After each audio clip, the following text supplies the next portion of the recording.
अम्मा जी की कहानियां। जादुई पेड़ की कहानी। भारत के एक छोटे से शांत और हरे भरे गांव में एक घना जंगल हुआ करता था। उस जंगल को लोग नीलवन कहते थे। नीलवन सिर्फ पेड़ों और जानवरों का जंगल नहीं था, बल्कि रहस्यों, कहानियों और जादू से भरा हुआ स्थान था। गांव के लोग दिन ढलते ही उस जंगल की ओर देखना भी पसंद नहीं करते थे। उनका मानना था जंगल के बीचों बीच एक जादुई पेड़ खड़ा है जो साधारण नहीं है। कहा जाता था वो पेड़ इंसानों की इच्छाएं सुन सकता है, लेकिन हर इच्छा पूरी नहीं करता। गांव के सब लोग बूढ़े बाबा से बात करते हुए, बाबा, इस जादुई जंगल से लोग क्यों डरते हैं? ऐसा कौन सा रहस्य छुपा है इस जंगल में? सुना है जंगल में कोई जादुई पेड़ है, क्या ये सच है? हाँ, मैं इस जंगल को देखते देखते बूढ़ा हो गया हूँ। ये कोई साधारण जंगल नहीं है। इस जंगल में एक पेड़ हजारों साल पुराना है। उसकी जड़ें धरती के भीतर इतनी गहरी है कि मानो पृथ्वी की आत्मा से जुड़ी हो। उसका तना चांदी जैसा चमकता है। पत्तियां रात में हल्की नीली रोशनी देती है। हमारे बुजुर्ग लोग कहते थे, जो सच्चे दिल से इस पेड़ के पास जाता है उसकी परीक्षा होती है। अगर दिल शुद्ध हुआ तो वरदान, अगर लालच हुआ तो विनाश। इसी गांव में रहती थी एक छोटी सी लड़की, अवंतिका। उम्र करीब 12 साल, लेकिन आंखों में सवालों की दुनिया और दिल में असीम हिम्मत। अवंतिका बाकी बच्चों से अलग थी। जहां दूसरे बच्चे जंगल से डरते थे, वहीं अवंतिका को जंगल की कहानियां अपनी ओर खींचती थी। अवंतिका की माँ बहुत बीमार रहती थी। दिन प्रतिदिन उसकी माँ की तबीयत बिगड़ रही थी। उनको देखकर लगता था मानो वो अब ज्यादा दिन जीवित नहीं बचेंगी। अवंतिका अपनी माँ से बेहद प्यार करती थी। वो सारे दिन अपनी माँ की सेवा में लगी रहती थी। ऐसे ना होने की वजह से उनका इलाज भी ठीक से नहीं हो पा रहा था। उसके पिता कई साल पहले शहर काम करने गए थे, लेकिन कभी लौट कर नहीं आए। गरीबी और अकेलेपन ने अवंतिका को जल्दी ही बड़ा बना दिया था। एक रात जब उसकी माँ की तबीयत बहुत ज्यादा बिगड़ गई, मानो अवंतिका की तो सांस ही अटक गई हो। अवंतिका दौड़कर गांव के वैद्य को घर बुला लाई। बिटिया, अब मेरे पास कुछ नहीं बचा। तुम्हारी माँ की बीमारी का कोई उपचार नहीं है। अब तो सिर्फ कोई चमत्कार ही तुम्हारी माँ को बचा पाएगा। भगवान से प्रार्थना करो बस। मैं तुम्हारी माँ को नहीं बचा सकता। इनका रोग अब पूरे शरीर में फैल चुका है। मैं कुछ नहीं कर सकता अवंतिका, मुझे माफ करो बेटी। अवंतिका वैद्य की बातें सुनकर बहुत दुखी हो गई, पर उसने हिम्मत नहीं खोई।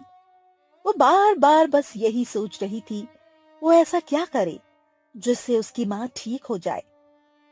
ये सोचते सोचते अवंतिका घर के पास वाले भोलेनाथ के मंदिर के बाहर जाकर खड़ी हो गई और भगवान से बात करने लगी। हे भोलेनाथ, मैंने अपने पिता को तो खो दिया, पर अब मैं अपनी माँ को नहीं खो सकती। अब आपको ही कुछ करना होगा। हे भोलेनाथ, मेरी मदद करो। आप ही मेरी माँ को बचा सकते हो। मेरा आपके सिवा कोई नहीं है। इतने में अवंतिका की नजर अचानक से सामने वाले पेड़ पर पड़ती है और उसे बूढ़े बाबा की बात याद आती है कि नीलवन कोई साधारण जंगल नहीं है। उस जंगल में एक जादुई पेड़ है जो उसकी मदद कर सकता है। उसकी माँ का कोई ना कोई उपाय तो जरूर होगा उस पेड़ के पास। वो उस दिन पूरी रात सोई नहीं और घर आकर बूढ़े बाबा की सारी बात सोचने लगी। और पूरी रात सोचने के बाद उसने अगले दिन फैसला किया, वो नीलवन जाएगी, चाहे जो भी हो जाए।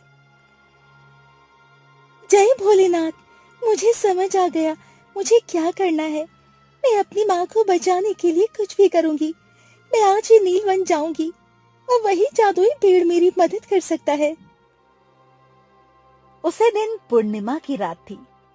चांदनी पूरे गांव और जंगल पर बिखरी हुई थी। अवंतिका ने अपनी माँ के माथे को चूमा और धीरे धीरे जंगल की ओर चल पड़ी। हर कदम के साथ डर बढ़ता जा रहा था, लेकिन दिल में एक उम्मीद चल रही थी। जैसे जैसे वो जंगल के अंदर बढ़ी, हवा ठंडी होती गई। पेड़ सरसराने लगे, मानो आपस में बातें कर रहे हो। तभी उसे दिखा वो पेड़ विशाल था। उसकी शाखाएं आकाश को छू रही थी। तने पर अजीब सी आकृतियां बनी थी, मानो चेहरे, आंखें और कहानियां दर्शा रही हो। अवंतिका के कदम अपने आप रुक गए। तभी एक गहरी शांत आवाज गूंजी। कौन है जो नीलवन के हृदय तक आया है? अवंतिका कांप गई, लेकिन उसने हिम्मत जुटाई। मैं अवंतिका हूँ। मैं अपनी माँ को बचाना चाहती हूँ। क्या आप मेरी मदद करोगे? इच्छा तो हर कोई करता है, लेकिन क्या तू कीमत देने को तैयार है? हाँ, जो भी कीमत हो, बस मुझे कैसे भी करके अपनी माँ की जान बचानी है। पेड़ की पत्तियां हिलने लगी और यहीं से शुरू हो गई अवंतिका की असली परीक्षा। तभी पेड़ के तने से रोशनी निकली और एक दृश्य बना। उसने खुद को देखा, भविष्य में अमीर, शक्तिशाली, लेकिन अकेली। माँ जीवित थी, पर अवंतिका का दिल अब पत्थर बन चुका था। अगर माँ को बचाया तो तुझे ये रास्ता मिलेगा। क्या तू तैयार है? पेड़ का दिखाया हुआ दृश्य देखकर अवंतिका की आंखों में आंसू आ गए। अगर मेरी माँ खुश रहे और मैं इंसान बनी रहूं, तो मुझे अमीरी नहीं चाहिए। नहीं चाहिए मुझे ऐसा धन जो मेरे दिल को पत्थर बना दे। दूसरी परीक्षा, त्याग। पेड़ ने एक फल गिराया। वो फल सुनहरे रंग का था। अवंतिका ने फल उठाया, फिर वापस रख दिया। जंगल शांत हो गया। तीसरी परीक्षा थी करुणा की। तभी एक घायल हिरन वहां आ गिरा। उसका पैर टूट चुका था। अगर तू चाहती है कि तेरी माँ बचे, तो इसे छोड़ दे और आगे बढ़ जा। अवंतिका ने बिना सोचे समझे उस हिरन को सहारा दिया। अगर मैं किसी और की जान की कीमत पर अपनी माँ को बचाऊं, तो वो ठीक नहीं होगा। अवंतिका की बातें सुनकर जादुई पेड़ बहुत प्रसन्न हुआ। अचानक पूरा जंगल रोशनी से भर गया। पेड़ की आवाज अब कोमल थी। पेड़ बोला, तू परीक्षा में सफल हुई है अवंतिका। तेरी इच्छा शुद्ध है। मैं तेरे ही जैसे नेक दिल इंसान की मदद करता हूं। लोग मेरे पास सिर्फ धन की ही अपेक्षा से आते हैं। मैं तुझसे बहुत प्रसन्न हुआ। जा, तेरी माँ अब बिल्कुल स्वस्थ हो जाएगी। तू चिंता मत कर। अचानक पेड़ की जड़ों से जल निकला। ये अमृत है, इसे अपनी माँ को पिला देना। लेकिन याद रखना, ये जादू लालच के लिए नहीं, प्रेम के लिए है। अवंतिका पेड़ को धन्यवाद बोल ही रही थी कि अचानक से पेड़ गायब हो गया। अवंतिका दौड़ती हुई घर पहुंची। उसने अमृत माँ को पिलाया। कुछ ही पलों में माँ की सांसें सामान्य होने लगी। चेहरा शांत हो गया। सुबह होते होते तो माँ पूरी तरह ठीक हो चुकी थी। गांव में यह खबर फैल गई। लोग जंगल की ओर भागे, लेकिन अब जादुई पेड़ दिखाई नहीं दिया। कहा जाता है पेड़ आज भी है, लेकिन वो सिर्फ उन्हें दिखता है जिनका दिल सच्चा हो। अवंतिका बड़ी होकर गांव की शिक्षिका बनी। उसने बच्चों को सिर्फ पढ़ना नहीं सिखाया, बल्कि सच्चाई, दया और साहस भी सिखाया। और जब भी कोई बच्चा उससे जादुई पेड़ के बारे में पूछता, वो मुस्कुरा कर कहती, असल जादू पेड़ में नहीं, हमारे दिल में होता है।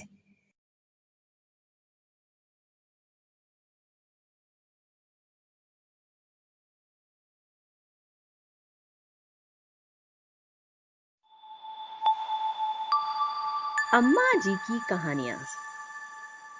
क्या हुआ बच्चों, अभी तक सोए नहीं?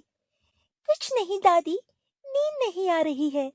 दादी दादी, आपने हम लोगों को बहुत दिनों से कहानी नहीं सुनाई। आज हम लोगों को कहानी सुनाओ। ये कहानी शुरू होती है हरिपुर राज्य से, जहाँ के राजा चंद्रभान थे। राजा अपनी प्रजा से बहुत प्रेम किया करते थे। प्रजा के साथ सदा न्याय करना उनके जीवन का उद्देश्य था। राजा चंद्रभान बहुत ही दयालु और वीर थे। वे हमेशा अपने राज्य में सबको सुखी देखना चाहते थे। वो अक्सर दूसरा वेश धारण करके अपनी प्रजा के समीप रहा करते थे। उनके ही राज्य के महामंत्री थे महिपाल जी। अपने महामंत्री की सलाह के बिना राजा कोई भी कार्य नहीं करते थे। महिपाल जी भी राजा को हमेशा सही सलाह देते थे, जिससे राजा का हमेशा हित हो। महिपाल जी बहुत ही होशियार और समझदार थे। वो जीवन में हर परिस्थिति में सदा खुश रहा करते थे। उनकी भगवान में बहुत आस्था थी। महिपाल जी हमेशा एक ही बात बोलते थे, जो होता है वो हमेशा अच्छे के लिए होता है। एक दिन राजा चंद्रभान का शिकार खेलने का मन हुआ।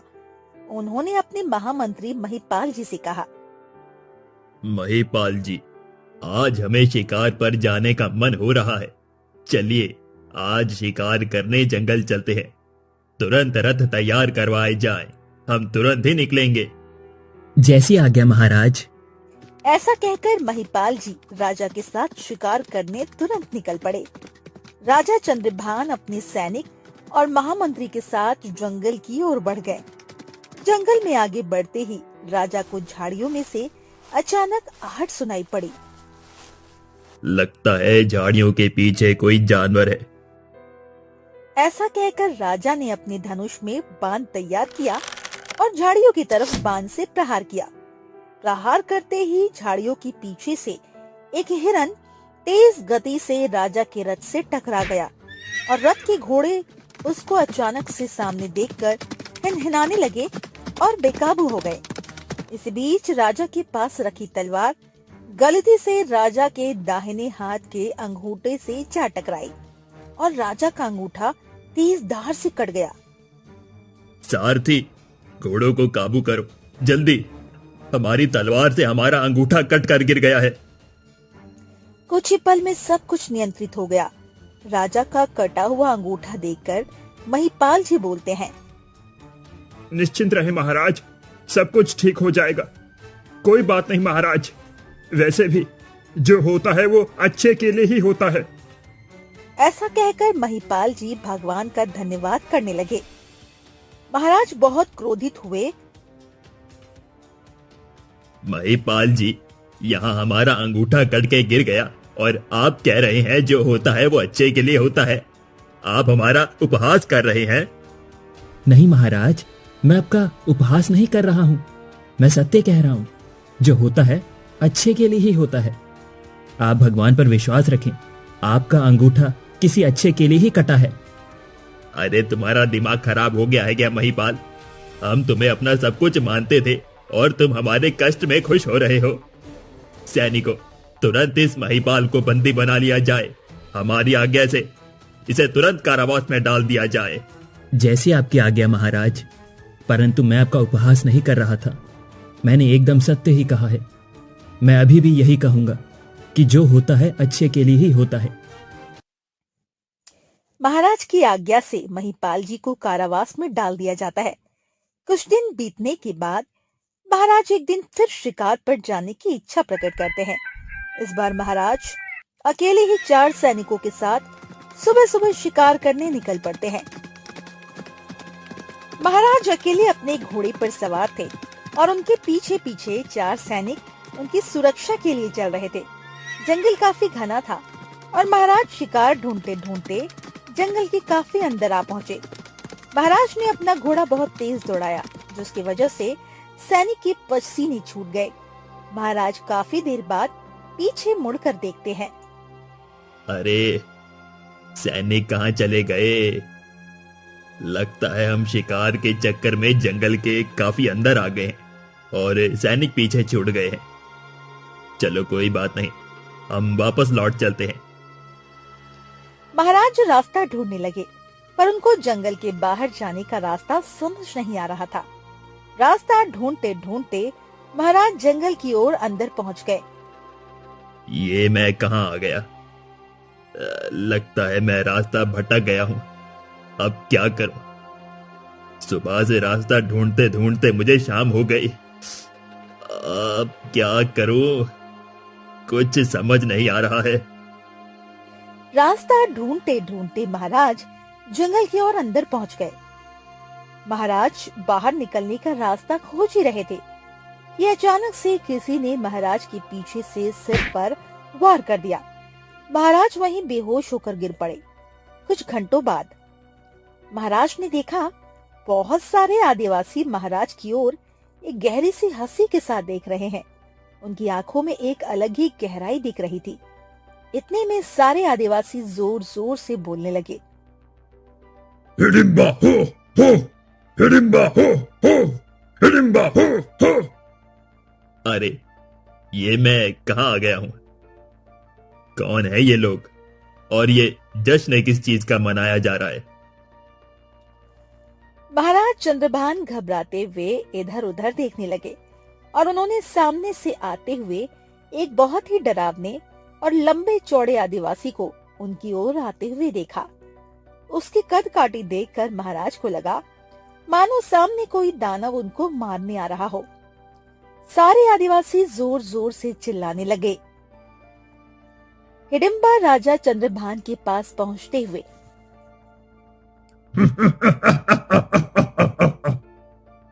अरे वाह, लगता है आज शिकार खुद ही चलकर आ गया। हिडिंबा राजा चंद्रभान के पास पहुंच गया और राजा को देखकर बोलने लगा। दानवराज को राजा की बलि बहुत पसंद आएगी। हो हिडिंबा हो हिडिंबा हो। मैंने तुम्हारा क्या बिगाड़ा है? तुम मुझे क्यों मारना चाहते हो? मैं राजा चंद्रभान हूँ, मुझे जाने दो। मैं तुम्हारे हाथ जोड़ता हूँ। अरे ये तुम्हारे अंगूठे को क्या हुआ है? ये तो कटा हुआ है। हाँ, मेरा अंगूठा तलवार की धार से कुछ महीने पहले कट गया था। इस आदमी की बलि दानवराज स्वीकार नहीं करेंगे। ये तो बलि के लायक ही नहीं है। इसका अंगूठा खंडित है। किसी और को बलि के लिए ढूंढा जाए। अब हम तुम्हारी बलि नहीं दे सकते क्योंकि तुम्हारे शरीर का एक अंग कटा हुआ है। तुम बलि के लायक नहीं हो। जाओ, यहां से चले जाओ। तुम्हारी बलि नहीं चढ़ सकती। आज इस कटे हुए अंगूठे की वजह से मेरी जान बच गई। धन्यवाद प्रभु, आपने आज मेरी जान बचा ली। सोचते सोचते राजा को महामंत्री महिपाल जी की याद आ जाती है। उन्होंने उस दिन कहा था जो होता है अच्छे के लिए होता है। राजा को महिपाल जी की सारी बातें याद आती है। राजा को बहुत गलानी होती है। उस दिन कैसे उन्होंने महिपाल जी का तिरस्कार किया और उनको कितने महीनों से कारावास में बंदी बनाकर रख दिया। राजा सोचते सोचते घोड़े पर सवार होकर जंगल से बाहर निकलने का रास्ता ढूंढते हैं। इतने में जंगल के अंदर ही उनको उनके सैनिक भी मिल जाते हैं। राजा सैनिकों से कहते हैं कैसे आज उनकी जान बच गई इस कटे हुए अंगूठी की वजह से। अगर वो जिंदा लौट आए हैं तो सिर्फ इस कटे हुए अंगूठी की वजह से। राजा अपने राज्य पहुंचते ही तुरंत सैनिकों को आदेश देते हैं। तुरंत महिपाल को कारावास से बाहर लाया जाए, उनकी बेड़ियां खोल दी जाए और पूरे सम्मान के साथ सभा में लेकर आया जाए। महिपाल जी को राजा के आदेश से कारागार से बाहर सभा में लाया जाता है। महिपाल जी, मुझे क्षमा कर दीजिए। मैंने उस दिन आपके साथ बहुत दुर्व्यवहार किया। आपने उस दिन एकदम सही कहा था, जो होता है वो अच्छे के लिए ही होता है। ऐसा कहकर राजा ने महिपाल जी को गले से लगा लिया और उनको जंगल में हुई सारी घटना के बारे में विस्तार से बताया। चलो, कारावास भी कुछ अच्छे के लिए ही हुआ होगा। आखिर जो भी होता है वो सब अच्छे के लिए ही होता है, जैसी प्रभु की इच्छा। महिपाल जी, ये तो मैं समझ गया कि मेरा अंगूठा अच्छे के लिए ही कटा था, पर जब आपको कारावास की सजा सुनाई गई थी तो भी आपने बोला कि ये भी अच्छे के लिए ही हुआ है। महाराज, ये भी अच्छे के लिए ही हुआ है। आप माफी मांगकर हमें लज्जित ना करें। हम तो सदा ही आपके हित में ही बात करते हैं और आपका भला ही चाहते हैं। महाराज, मैं आपका महामंत्री हूं। उस दिन अगर मैं कारावास से बाहर होता तो सुनिश्चित मैं आपके साथ जंगल में शिकार पर जाता, तो आदिवासी आपकी जगह मेरी बलि दे देते। आप तो जीवित अंगूठे की वजह से वापस आ जाते, परंतु मैं अपनी जान गंवा देता। इसीलिए प्रभु ने मुझे कारावास में सजा दिलवा दी, नहीं तो आज मैं बलि पर चढ़ चुका होता। इसीलिए जो होता है वो अच्छे के लिए ही होता है। तो बच्चों, इस कहानी से हमें यही शिक्षा मिलती है, हमारे जीवन में जो भी होता है वो अच्छे के लिए होता है, क्योंकि वो हमारी नहीं बल्कि भगवान की इच्छा होती है। जो हमें गलत दिखता है वो सब भगवान हमारे अच्छे के लिए करते हैं।